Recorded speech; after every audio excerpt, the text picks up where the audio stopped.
10 truck অস্ত্র মামলা থেকে সাবেক স্বরাষ্ট্র প্রতিমন্ত্রী বাবর সহ 7 আসামি খালাস। উলফা নেতা পরেশ বড়ুয়ার সাজা কমিয়ে যাবজ্জীবন। টঙ্গীতে সাদ ও জুবায়েরপন্থীদের সংঘর্ষে নিহত 3, ইজতেমা ময়দান ও আশপাশের সভা সমাবেশ নিষিদ্ধ। দুপক্ষের সঙ্গে সরকারের বৈঠক। মোদির ফেসবুক পোস্ট বাংলাদেশের স্বাধীনতার প্রতি সরাসরি হুমকি, বলছেন সমন্বয়করা। মুক্তিযুদ্ধকে অবজ্ঞা করার শামিল মন্তব্য রিজভীর। এবং রাজধানীর কড়াইল বস্তিতে ভয়াবহ আগুন, স্থানীয় লোকজনকে সঙ্গে নিয়ে নেভানোর কাজ করছে ফায়ার সার্ভিস।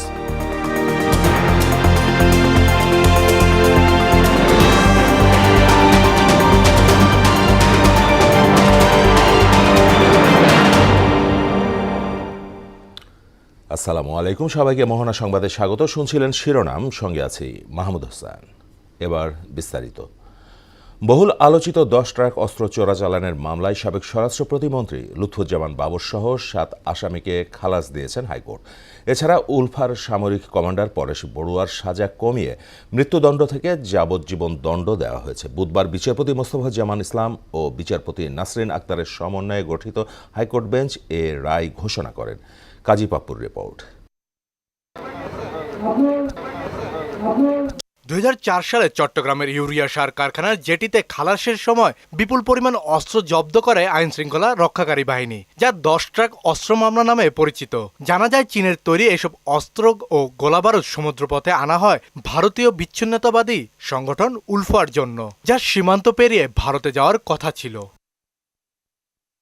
এ ঘটনায় দায়ের করা মামলায় 2014 সালের 30 জানুয়ারি তৎকালীন বিএনপি জামাত জোট সরকারের শিল্পমন্ত্রী মতিউর রহমান নিজামী, স্বরাষ্ট্র প্রতিমন্ত্রী লুৎফুজ্জামান বাবর, ডিজিএফ এর ডিজি রেজ্জাকুল হায়দার, এনএসআই এর ডিজি আব্দুর রহিম, উলফা নেতা পরেশ বড়ুয়া সহ 14 জনের ফাঁসির রায় দেন চট্টগ্রামের বিশেষ ট্রাইব্যুনাল 1।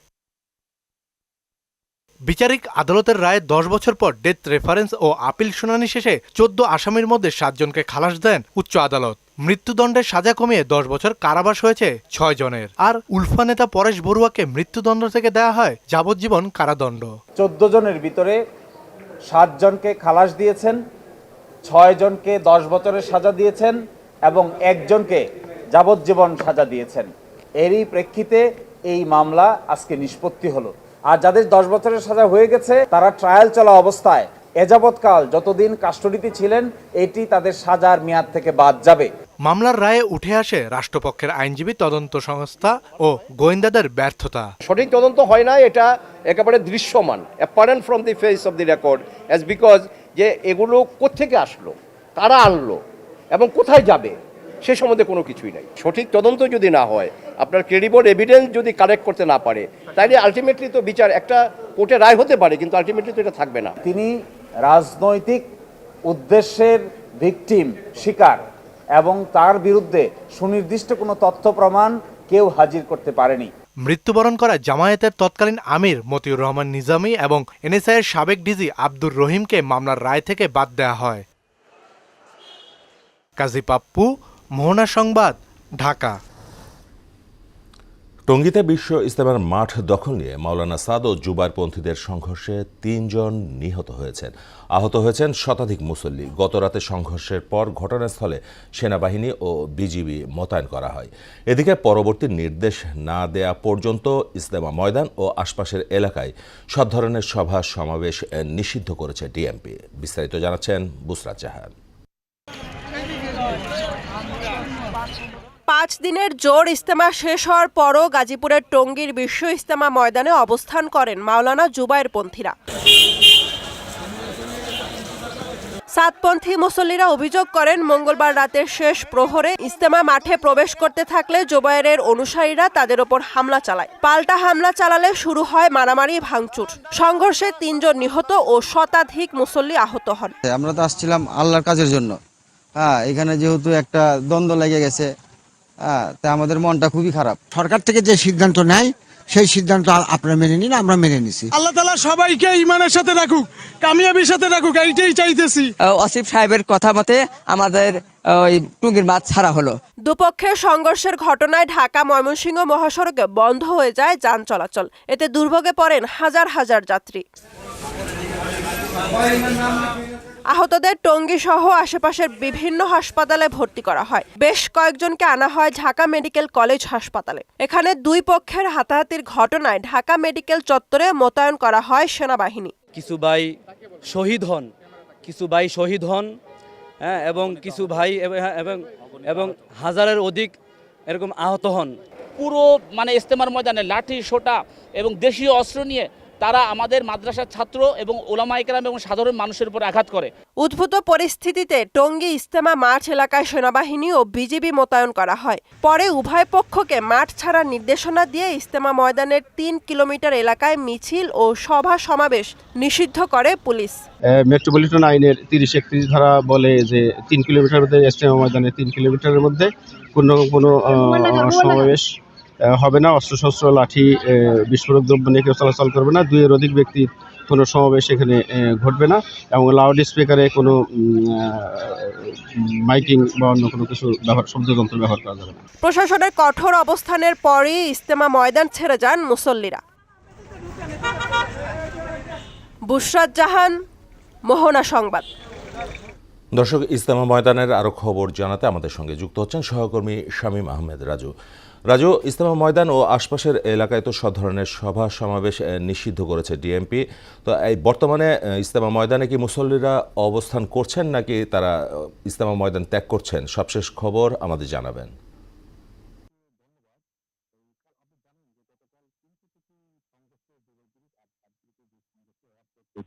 আজকে 12টা থেকে কি চলছিল, ক্লাস করে 12টার পরে এটাকে ছাত্রীরা এই মাঠে স্থাপনা চলা আসার করে বিকাল 4টার দিকে পুলিশ কমিশনার মহোদয় 125 দ্বারায় জারি করার পরেই বলা হয়েছে যে মাঠ ক্লিন করার জন্য। তারপরে সেনাবাহিনী র্যাব পুলিশ যৌথভাবে আসার করে এটা দেখি প্রজ্ঞাপন দেওয়া করে বলছে 3 কিলোমিটারের ভিতরে যাতে কেউ প্রবেশ না করেন, মাইক, লাঠি, তারপর কোনো ধরনের মাইকের কোনো আওয়াজ হবে না বলেই পুলিশ কমিশনার প্রজ্ঞাপন জারি করে জারি করেছেন। আর বলেছেন কোনো ধরনের মুরব্বীদের অথবা কোনো ধরনের প্রজ্ঞাপন ইসলামী না দেওয়া পর্যন্ত যাতে কেউ প্রবেশ না করতে পারেন এই বিষয়ে উনি জানিয়েছেন। আর আমরা পুলিশ কমিশনার নাজমুল ইসলামের সাথে কথা বলেছি, উনি বলেছেন যে কোনো ধরনের শৃঙ্খলা কিছু হবে না। তাৎক্ষণিক আন্দোলন ব্যক্তিগত সেনাবাহিনী, র্যাব, পুলিশ, সাথে আইন শৃঙ্খলা বাহিনী সবসময় পর্যবেক্ষণ করছেন। এখন আমরা যেটা দেখেছি ময়দানে কোনো ধরনের মুসল্লি নেই, সবাই চলে গেছেন, এখন খালি হয়ে গেছে। নিরাপত্তার জন্য সবসময় তৎপর আছেন। এই ছিল আমার কাছ থেকে টঙ্গী থেকে সর্বোচ্চ।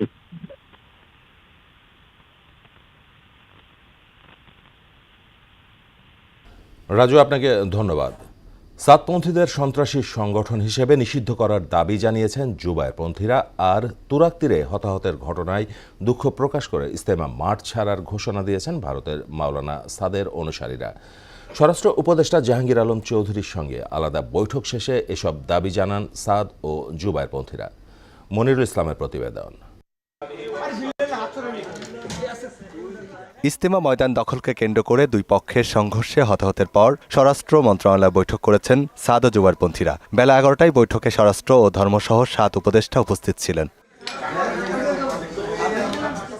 বৈঠক শেষে সাংবাদিকদের সঙ্গে কথা বলেন মাওলানা সাদের অনুসারীর প্রতিনিধি রেজা আরিফ। হতাহতের ঘটনায় অনুতপ্ত তারা। ঘোষণা দেন ইজতেমা ময়দান ছাড়ার। এটা একেবারে অনুচিত হয়েছে, যাই হয়েছে মুসলমান মারামারি, তবলিগের সাথীরা মারামারি, এটা একেবারেই ঠিক হয়নি। আমরা এই জন্য আন্তরিকভাবে দুঃখ প্রকাশ করছি এবং ইনশাআল্লাহ ভবিষ্যতে এমন কোনো কর্মকাণ্ড যেন না হয়, যাবতীয় চেষ্টা আমাদের থাকবে ইনশাআল্লাহ। এখন এখানে সিদ্ধান্ত হয়েছে সরকার নিজ দায়িত্বে মাঠটা নিয়ে নেবেন, কেউ মাঠের মধ্যে থাকবে না। যেহেতু আমরা সকাল ভোর থেকে এখানে আছি, আমরা এখনই ছেড়ে দিচ্ছি। আর সাতপন্থীদের সন্ত্রাসী সংগঠন ঘোষণা দিয়ে তাদের সব কার্যক্রম নিষিদ্ধের দাবি জানান মাওলানা মামুনুল হক। সাতপন্থীদেরকে একটি সন্ত্রাসী সংগঠন আখ্যায়িত করে তাদেরকে নিষিদ্ধের আমরা দাবি জানিয়েছি। কাজে আমরা আশা করি সেই বিষয়েও যথাযথ পদক্ষেপ গ্রহণ করা হবে। তারা শুধুমাত্র একটি বিবাদমান পক্ষই তারা নয়, বরং তারা এই ধরনের সন্ত্রাসী কার্যকলাপের মাধ্যমে নিজেদেরকে একটি সন্ত্রাসী গোষ্ঠী হিসেবে জাতির সামনে, বিশ্ব দরবারে তারা নিজেদের পরিচয় তুলে ধরেছে। হামলাকে এক পক্ষে উল্লেখ করে জড়িতদের দ্রুত গ্রেপ্তারের দাবিও জানান জুবায়েরপন্থীরা। মনিরুল ইসলাম, মোহনা সংবাদ, ঢাকা। সাবেক প্রধানমন্ত্রী শেখ হাসিনার বিরুদ্ধে আন্তর্জাতিক অপরাধ ট্রাইব্যুনালে গুমের অভিযোগ দায়ের করেছেন ইউপিডিএফ নেতা মাইকেল চাকমা। সকালে চিফ প্রসিকিউটর তাজুল ইসলামের কাছে মৌখিকভাবে অভিযোগ দায়ের করেন তিনি। চিফ প্রসিকিউটর জানান, অভিযোগ আমলে নিয়েছে প্রসিকিউশন। লিখিত অভিযোগ পাওয়ার পর তদন্ত কাজ শুরু হবে। তার অভিযোগ, 2019 সালের 9 এপ্রিল রাজধানীর কল্যাণপুর এলাকা থেকে তাকে তুলে নিয়ে 5 বছর 4 মাস বিভিন্ন জায়গায় আটকে রাখা হয়। বিরোধিতা করা মানে হলো আপনার রাষ্ট্রবিরোধী অপরাধ। তো আমি তাদেরকে বলেছিলাম, না, এটা তো আমি বিশ্বাস করি না, যেহেতু এটা তো আইনে এটা বলে না। প্রতিহিংসার মানে আমি শিকার হয়েছি, বা আমি প্রধান আসামি হিসেবে তো শেখ হাসিনাকেই আমি দায়ী করব, মানে আমার গুমের জন্য। এবং সে এবং তার সাথে যারা আরও জড়িত ছিল এবং তাকে যারা সহযোগিতা করেছে বা তার সাথে যারা এই গুমের সাথে জড়িত ছিল, তাদের বিরুদ্ধে আমি অভিযোগ দেব।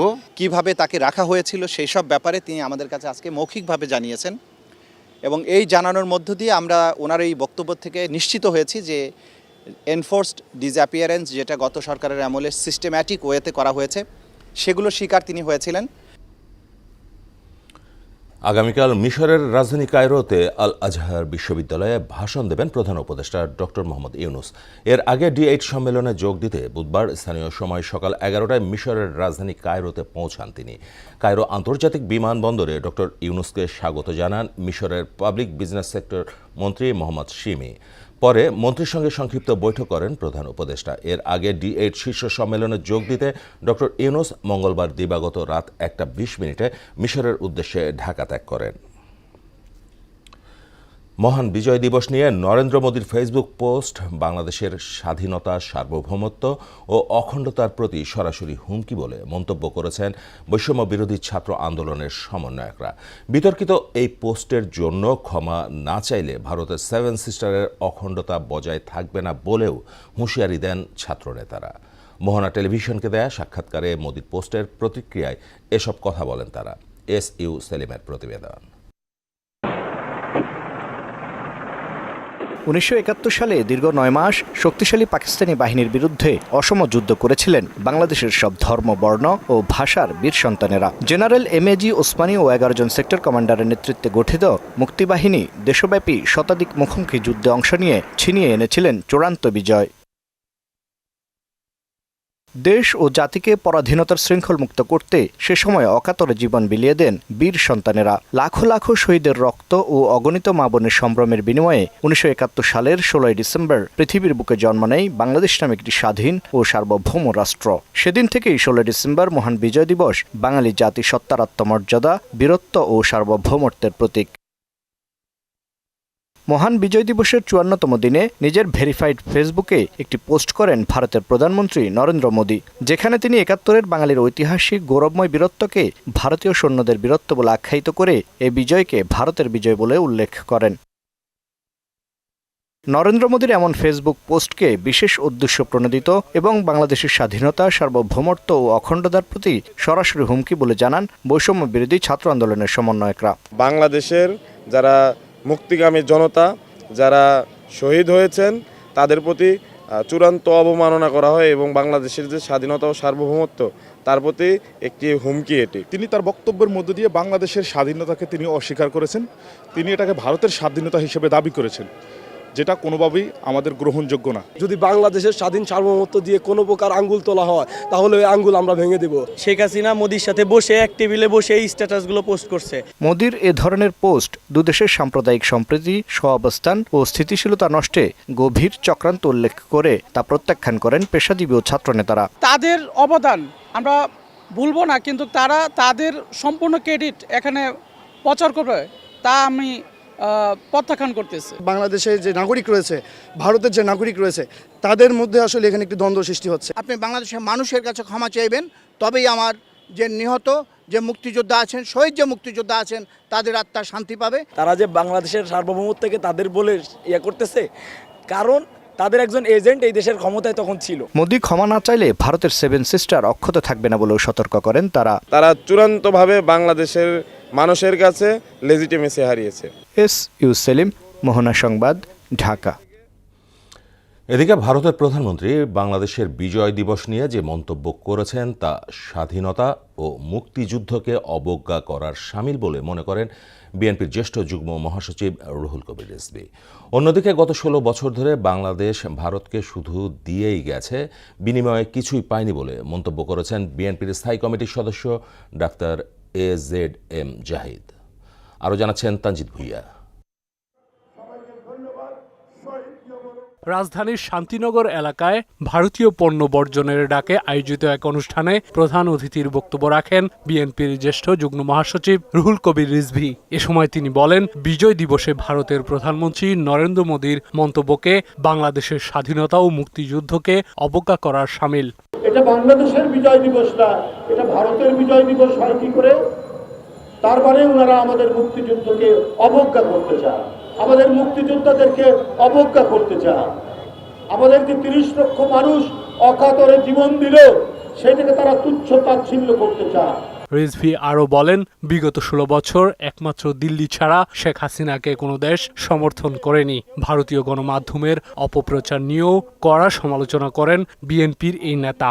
শেখ হাসিনা পালিয়ে গেছেন, এই মনোকষ্টে আপনারা অসংখ্য মিডিয়ায় প্রতিদিন বাংলাদেশ বিরোধী বক্তব্য রাখছেন।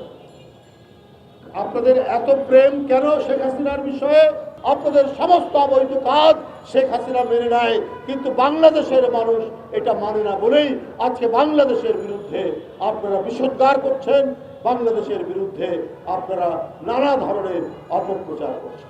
নির্বাচন নিয়ে প্রধান উপদেষ্টা আর প্রেস সচিবের বক্তব্যের মধ্যে গরমিল রয়েছে বলে মন্তব্য করেছেন বিএনপির স্থায়ী কমিটির সদস্য doctor AZM Zahid Hossain. Press ক্লাবের সামনে এক প্রতিবাদ সমাবেশে তিনি এসব কথা বলেন। অন্তর্বর্তীকালীন সরকার নিজেরা ঠিক করুন কে কোন কথা বলবেন, দায়িত্ব নিয়ে বলবেন। এক একজন এক এক কথা বললে মানুষের মধ্যে বিভ্রান্তি হবে। আমরা চাই আপনারা সার্থক হন, সফল হন, মানুষকে বিভ্রান্ত হোক এরকম কোনো বক্তব্য থেকে সবসময় আপনাদেরকে বিরত থাকার জন্য আহ্বান জানাচ্ছি।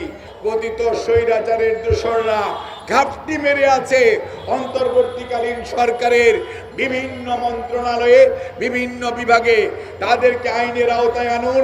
জাহিদ হোসেন আরও বলেন, অন্তর্বর্তী সরকার যত দ্রুত নির্বাচন দেবে ততই জনগণের জন্য মঙ্গল। নিজেদের ক্ষমতায় থাকা প্রলম্বিত করা যাবে না, জনগণের মনের ভাষা বুঝার চেষ্টা করুন। তানজিদ ভুইয়া, মহড়া সংবাদ, ঢাকা। রাজধানীর বনানীতে কড়াইল বস্তিতে ভয়াবহ আগুন লেগেছে। আগুন নিয়ন্ত্রণে কাজ করছে ফায়ার সার্ভিসের অন্তত 7টি ইউনিট। ফায়ার সার্ভিসের মিডিয়া কর্মকর্তা আনোয়ারুল ইসলাম দোলন জানান, বিকাল 4:15 দিকে কড়াইল বস্তির বউবাজারে আগুন লাগে। স্থানীয় লোকজন ও ফায়ার সার্ভিসের কর্মীরা আগুন নেভানোর কাজ করছে।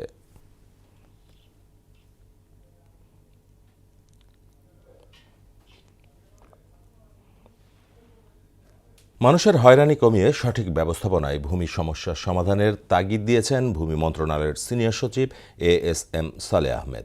জনগণকে সঙ্গে নিয়ে ছোট ছোট দল গঠন করে ভূমি সংস্কার ও বিদ্যমান সমস্যা সমাধানের অঙ্গীকার করেন তিনি। রাজধানীর ভূমি ভবনে ভূমি মন্ত্রণালয়ের উদ্যোগে ভূমি ব্যবস্থাপনায় সংস্কার নিয়ে স্টেক হোল্ডার সেমিনারে সালেহ আহমেদ এসব কথা বলেন। ভূমি সেবায় নাগরিক হয়রানি কমাতে সার্ভার সচল সহ প্রয়োজনে শিক্ষার্থীদের সম্পৃক্ত করার তাগিদও দেন তিনি।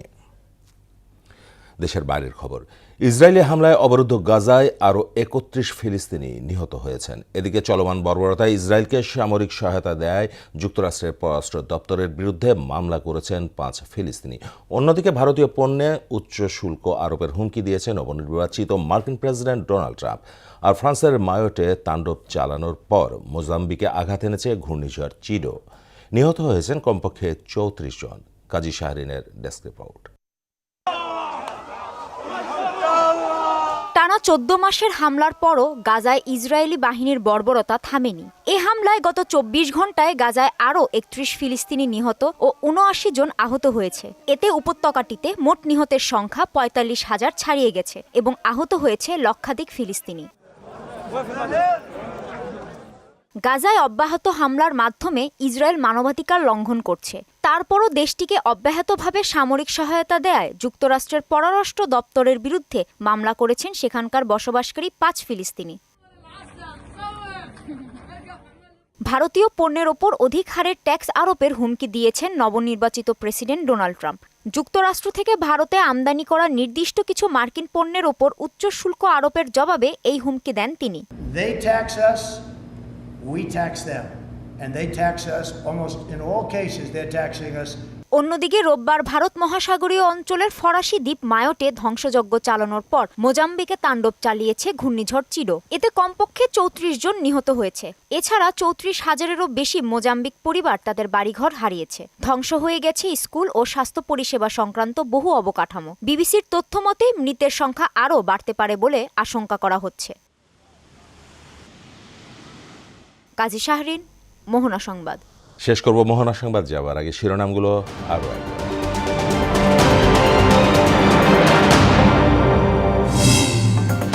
10 ট্রাক অস্ত্র মামলা থেকে সাবেক স্বরাষ্ট্র প্রতিমন্ত্রী বাবর সহ 7 আসামি খালাস। গুলফান নেতা পরেশ বড়ুয়ার সাজা কমিয়ে যাবজ্জীবন।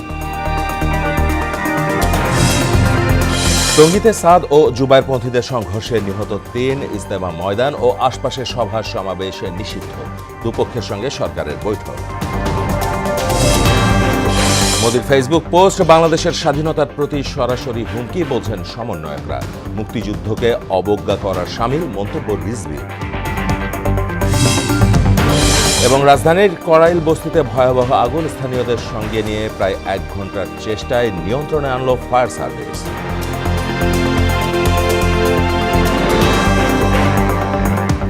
এই ছিল মোহনা সংবাদ। পরবর্তী সংবাদ রাত 9টায়। এর আগে সন্ধ্যা 7টায় দেখবেন সংবাদ এক নজরে। মোহনার সবশেষ খবর জানতে ভিজিট করুন www.mohana.tv। সংবাদ দেখতে পারেন ফেসবুক ও ইউটিউবে। এতক্ষণ সঙ্গে থাকার জন্য সবাইকে